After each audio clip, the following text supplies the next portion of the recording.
Saludos nuevamente, bienvenidos otra vez a un episodio más de Lateral Variable. Hoy nos acompaña otra vez Pascal Peña. En esta ocasión creía que íbamos a hablar de tecnología la próxima vez que Está pendiente volviera, eso. pero no, eso está pendiente. En esta ocasión vamos a hablar de un tema que nos tiene a todos con muchas expectativas. Tal vez no es el foco de este podcast, pero por la importancia y el impacto que tiene en muchos aspectos a nivel local, a nivel regional y a nivel internacional, entendemos que es importante que saquemos un espacio para hablar sobre este tema. Hoy vamos a estar hablando de las elecciones en Venezuela. Al momento en que estamos grabando este podcast, el día de hoy se cumple exactamente un mes de las elecciones que fueron el 28 de julio en Venezuela y 6 días de que el Tribunal Supremo de Venezuela declarara oficialmente a Nicolás Maduro como ganador de esas elecciones, lo que ha traído un sinnúmero de posiciones adversas.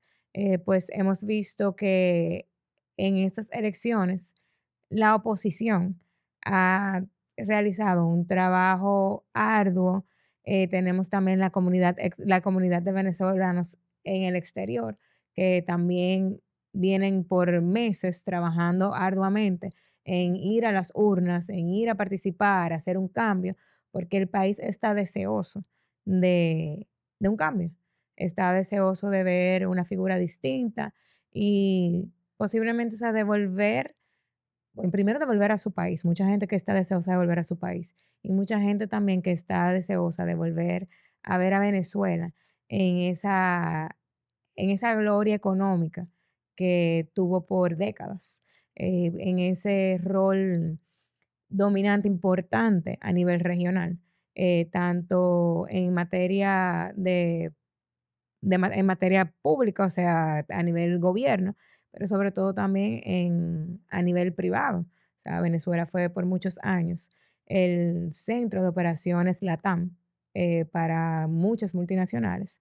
Y ni hablar del tema petróleo, que todos sabemos que es un gran recurso que no vemos hoy en día que se le esté sacando los beneficios que la nación pudiera estar percibiendo. Así es. Este no es mi tema, este no es mi espacio, ¿verdad? Entonces, Pascal, esto es tuyo. Cuéntanos un poquito, o sea, de qué ha pasado en las últimas semanas en lo que es la comunidad internacional. Y quiero enfocar en la comunidad internacional porque tú eres un catedrático en la materia, y quisiera que compartas con nosotros, o sea, tu perspectiva Claro, sobre lo que está pasando, lo que ha pasado después en el último mes. claro, mira. Em, lo primero que hay que puntualizar es algo que decías, las implicaciones de la situación de Venezuela a nivel regional, a nivel internacional y a nivel nacional son muy importantes. El hecho de que el 20% de la población de Venezuela esté en el exterior, haya salido despavorida por esta situación, te deja mucho que pensar. En efecto, como bien ya tú introducías, Venezuela era una meca en todo el sentido de la palabra y de hecho al día de hoy tiene posiblemente las reservas de petróleo más importantes del mundo. Sin embargo, no se ve esto. Entonces, ya sabemos, Nicolás Maduro en el año 2019 entra al poder, bueno, entra por segunda vez, ¿verdad? Al poder después de la muerte de Chávez. Ese 2019 em, hizo una modificación en cuanto al Congreso, etcétera, para generar mayor control. Lo que hoy vemos se ha convertido en un régimen autoritario. Pero al día de hoy, como bien comentabas, ese régimen autoritario ha mostrado ya claramente, y es mi postura, ha mostrado ya una imagen bien clara, no de autoritarismo, sino hasta de carácter dictatorial. Mm. Nosotros vemos como grupos económicos, políticos, militares enquistados no tienen el deseo de salir del poder. Entonces, resultado de eso, vemos una comunidad internacional, si se quiere, unos pocos países que inmediatamente reconocieron a Maduro como presidente, y evidentemente, ¿de qué países estamos hablando? Los que comparten intereses y hasta de la naturaleza económica, que si Rusia, que si tal país, que tuvimos países que, como República Dominicana, El Salvador, entre otros, mostraron un, no quiero decir un rechazo, pero una postura bastante firme con tema de transparencia y tema de entrega de las actas. Y otro grupo de países, entre los que estuvieron México, estuvieron Estados Unidos, Brasil y en Europa, si se quiere, España, en donde tuvieron un manejo tal vez un poco más prudente. Porque, bueno, y contradictorio al mismo tiempo, porque en el caso de Brasil y en el caso de México, ellos tuvieron una postura bastante firme al principio, pero luego, no, perdón, México apoyó a Maduro. Estoy hablando de Brasil específicamente. Brasil tuvo una postura un poco, y Colombia, Brasil y Colombia, sí, y Colombia tuvieron una postura un poco firme, muy firme, pero luego la matizaron. ¿En cuanto a qué? Hasta que se entreguen las actas, no va a haber reconocimiento de gobierno, etcétera, etcétera. Ya ayer o antes de ayer, em, hubo una especie de comunicado formal donde se hace referencia de que no va a haber reconocimiento de parte de estos países hasta que las actas sean entregadas, sean transparentadas. Y ese es, en eso que tenemos que pensar. Actualmente lo que el pueblo está velando, la comunidad internacional está velando es eso, es que se muestren las actas de votación, que se constate en efecto los votos, o sea, cuántas personas votaron y por quién.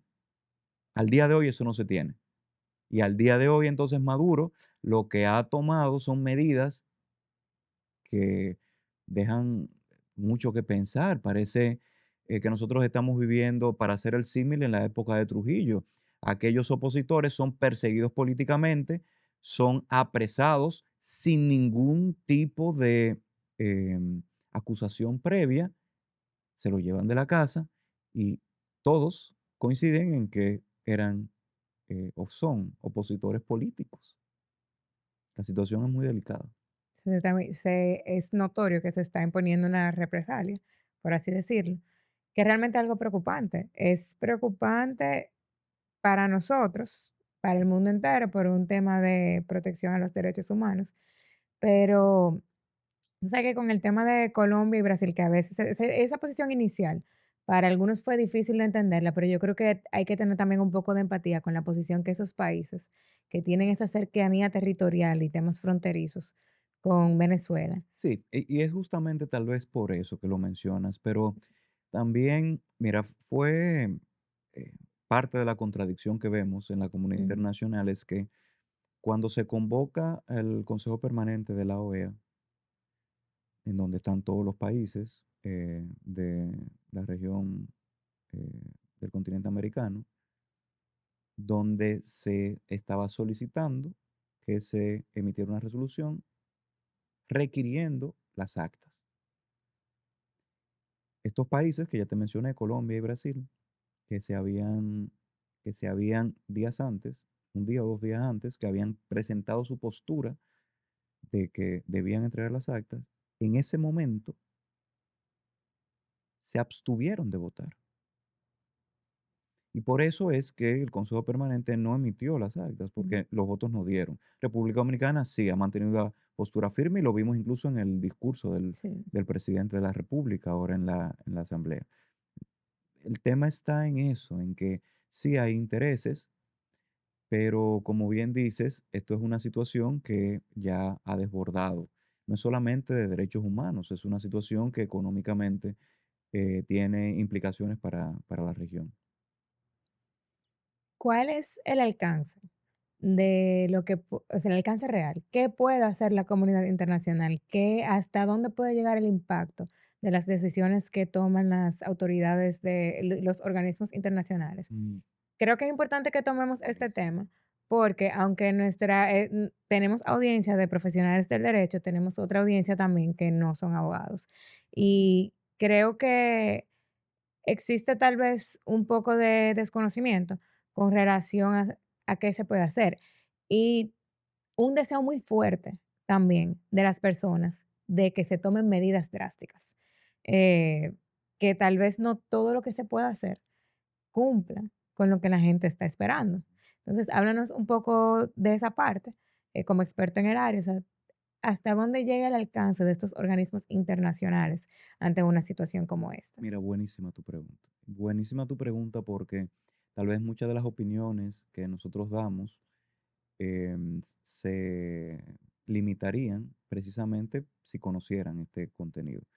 Mira, yo te voy a explicar o les voy a explicar brevemente lo que sucede. Primero, desde la Carta de Naciones Unidas, por Naciones Unidas, y la OEA como organismo regional. Mm, Naciones Unidas, para aquellos que nos están viendo y escuchando, Naciones Unidas es el organismo que engloba a 192, 193 estados que han reconocido a la Carta de Naciones Unidas como el instrumento jurídico que va a regular todo lo que tenga que ver con las relaciones.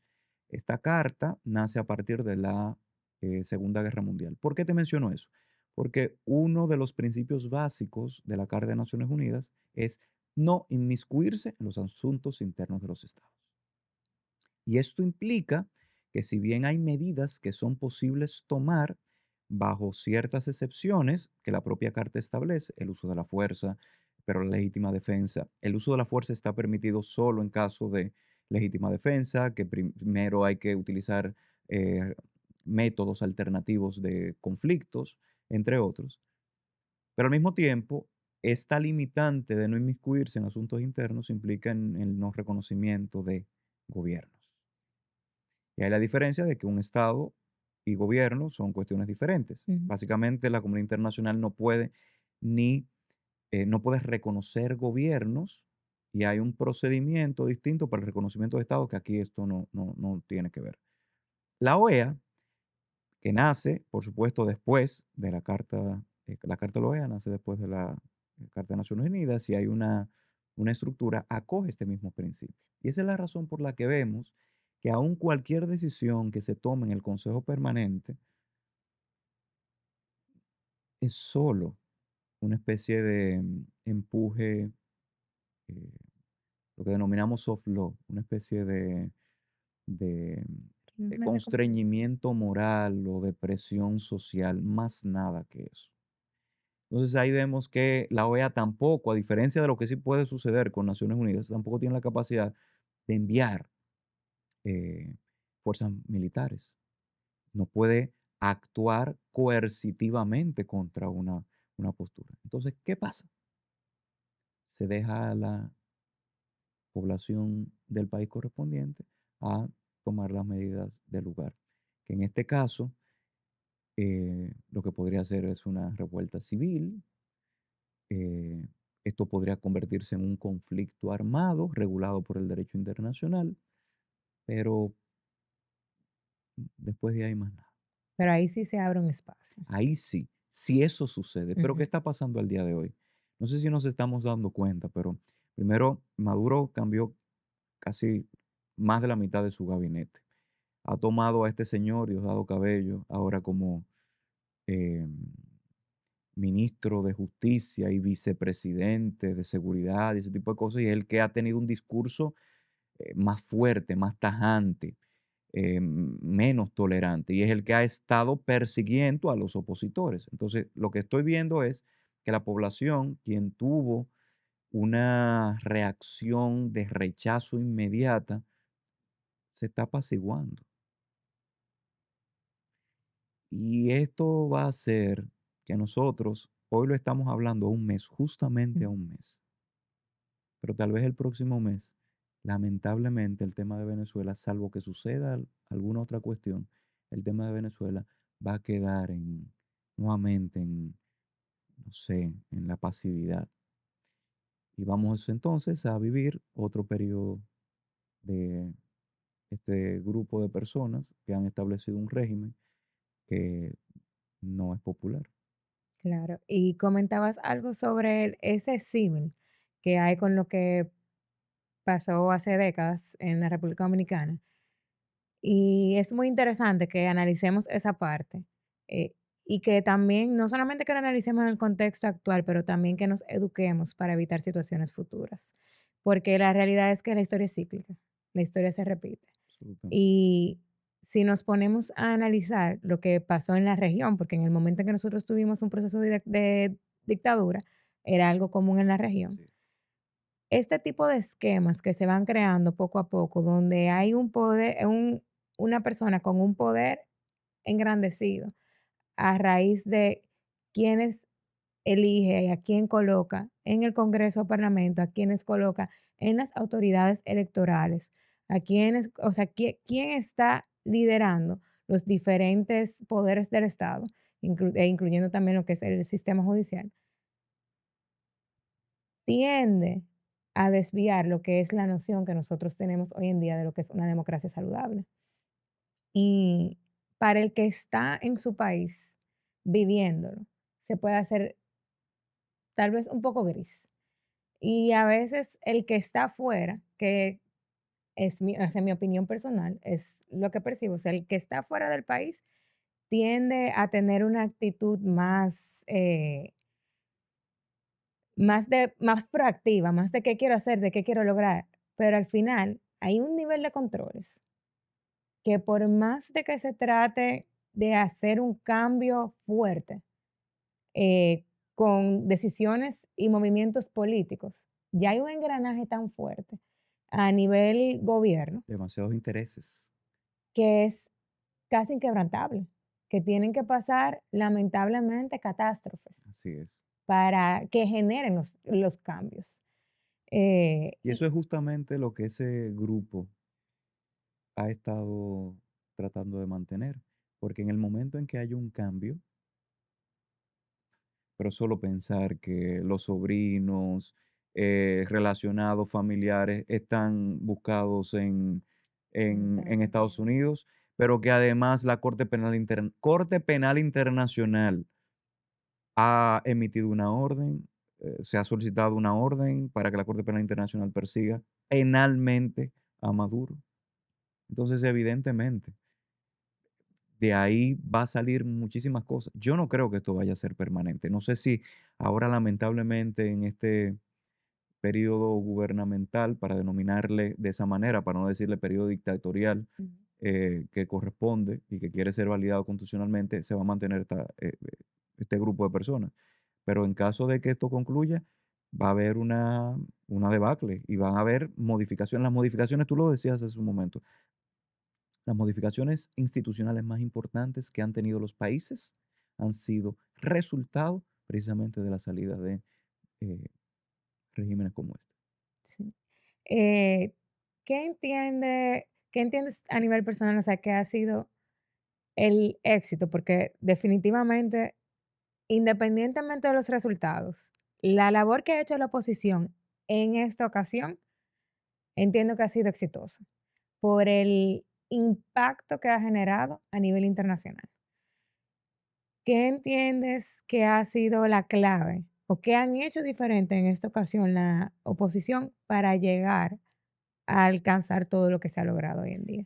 Mira, tu pregunta es muy buena porque hace que nosotros tal vez repasemos algunas cosas. Sin dudas, ha habido situaciones donde hemos visto que incluso hay un reconocimiento de parte de algunos países a un presidente distinto a Maduro. Recuerden lo que pasó con, ahora no recuerdo el nombre, pero fue reconocido como presidente, que era el presidente de la Asamblea en ese momento de la oposición y algunos países lo reconocieron.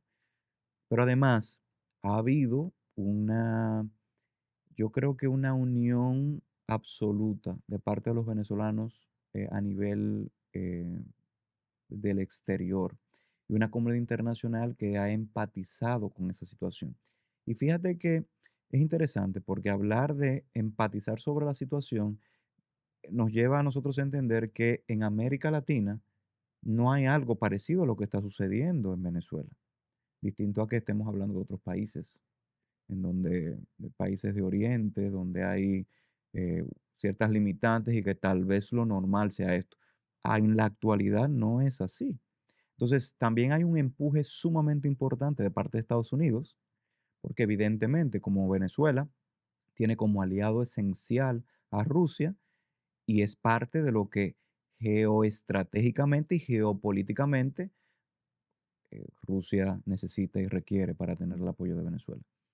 Entonces, este apoyo y este incentivo de Estados Unidos eh, ha generado también yo creo que esta empatización de parte de todos.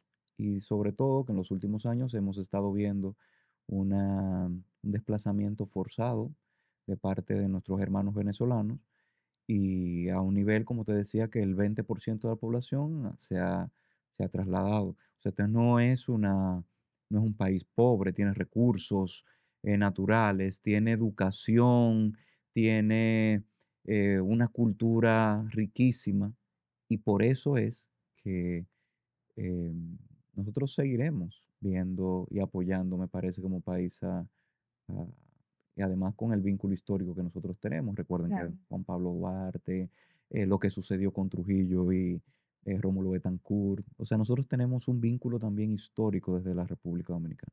Sí, definitivamente yo creo que también esa motivación al voto de la comunidad exterior es muy fuerte y es muy importante porque evidentemente el que emigró es porque está en oposición. Entonces, lograr esa motivación de que todo el que esté fuera, del que todo lo que es la comunidad exterior, sin importar dónde esté, vaya a las urnas, es esencial. Sí. Eh, Pero parte del cuestionamiento es que eso, que no se saben los números. Porque mira, te puedo decir algo, y esto es un hipotético. Maduro pudo haber ganado con votos, pero no está presentando los votos. Ya Ujú, eso lo hace cuestionable. ujú. Entonces, gran parte, al menos el 20%, como te decía, está en el exterior. Ha sido imposible contabilizarlo. Por eso la comunidad internacional ha estado insistiendo en la entrega, algo que no va a suceder. Pero no sé si lo vieron, y se ha propuesto ahora o se está promoviendo, incluso hasta modificar la ley electoral para que la comunidad internacional supuestamente no opinen y no se involucren en nuevos procesos. Que se va a hacer ya ahí, yo creo, el reconocimiento formal de lo que están en una dictadura. Definitivamente. Ya para ir concluyendo con el tema de hoy, eh, creo que ya no, o sea, tenemos una idea de por dónde va tu línea de pensamiento, pero ¿dónde crees que va a terminar esta situación? Yo tengo la esperanza de que la situación de Venezuela concluya con una solución pacífica siempre que se sienten en la mesa de negociación las partes envueltas. Sin embargo, dudo por la postura que han asumido los gobernantes actuales que esto se dé en el corto tiempo. Por tanto, aunque sería lo más difícil, la población debe empoderarse porque luego de que surge ese empoderamiento, la comunidad internacional podría también, de forma más concreta, hacerlo. Es lamentable nosotros continuar viendo el desplazamiento de familias completas, de ver a nuestros hermanos venezolanos eh, emigrar bajo condiciones paupérrimas. Mm. Y Venezuela es rica en muchas cosas, pero sobre todo en la calidad humana de su población. Así que yo espero que haya algún tipo de solución pacífica, aunque confieso que lo veo muy lejos. Bueno, muchísimas gracias, doctor Peña, por acompañarnos nuevamente. Realmente. Eh, ya ustedes saben, gracias por acompañarnos otra vez. Síganos en las redes, inscríbanse en nuestro canal, prendan sus alertas para los futuros episodios y esperamos tenerte por aquí otra vez y tenemos pendiente un tema de tecnología Lo que para tú la quieras. próxima vez. Gracias, Lisandro. Bye. Bye bye.